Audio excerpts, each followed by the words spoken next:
Let's start with Jerry. What are your thoughts that you would like people, particularly people who are new to Stein, who are in ModPo and they're a little baffled by it? What would you say as guidance? Well, take hold of a poem like If I Told Him, Would He Like It? Would he like it? If I told him, would he like it? Would he like it? How far can you go with this? You haven't committed to memory? It's a very inexact. As it were, inexact. But part of the pleasure of finding Stein was mouthing Stein, was not just reading it on the page, but speaking it out loud, and then the music of the words, the sounding of the words, the qualities that repetition brings into it,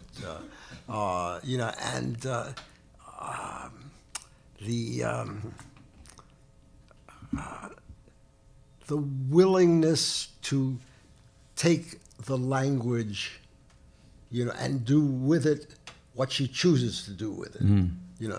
The relation to Picasso, not so important, right.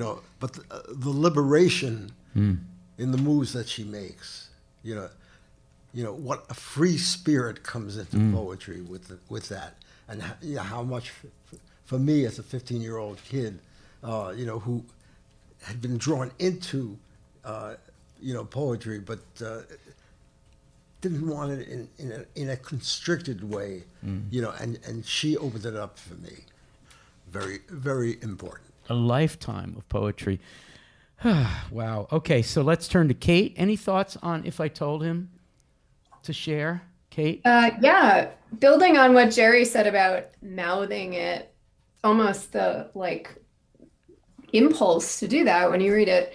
I find the video of the dance that was choreographed of the poem so helpful and beautiful, and I watch it every year, and I look forward to watching it every year. And I think it really evinces the jerky, repetitive, embodied, struggling in a sack kind of quality of the poem, and the way she struggles with syntax and trying to sort of break away from it and toward a description or a portrait of somebody or something. Like you feel her, struggling with the language, like it's made of molasses or something. And I just think the dance does such a beautiful job of showing that. Yeah.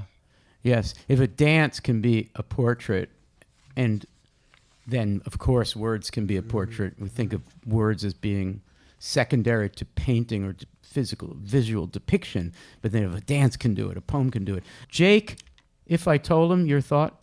Yeah, I think any opportunity to bring out the playfulness that's in Stein is super helpful. So reading it out loud is a fundamental way to do it. But also, I think there's an impulse to want to write through Stein. And when I was teaching Stein in a school setting, I would encourage my students to try different writing exercises, like to try to find, like to flip a poem into an echo poem, to take Stein and then to write, to try to flip every line for the opposite of it. And of course it's impossible to find the opposite, but it just becomes this playful excursion, or trying to make a portrait of each other's language with a lot of repetition, kind of following Stein's prompt. And then once you get into that playfulness yourself, I think you begin to understand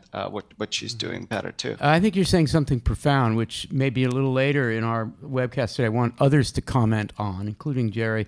But I think what you're saying here is that there are poems that you read and then afterward think, oh, okay, I read that, but I don't feel like writing. And then there are poems, and these are the ones that we try to feature in ModPo almost entirely, the poems that make you want to write, that suggest to you a way of writing, that get you excited about writing. And that's clearly why Stein is pedagogical, even though one doesn't imagine Stein very easily in like a high school classroom. I mean, Gertrude herself. Yeah, Not exactly the school teacher Yeah, type. she speaks herself about producing work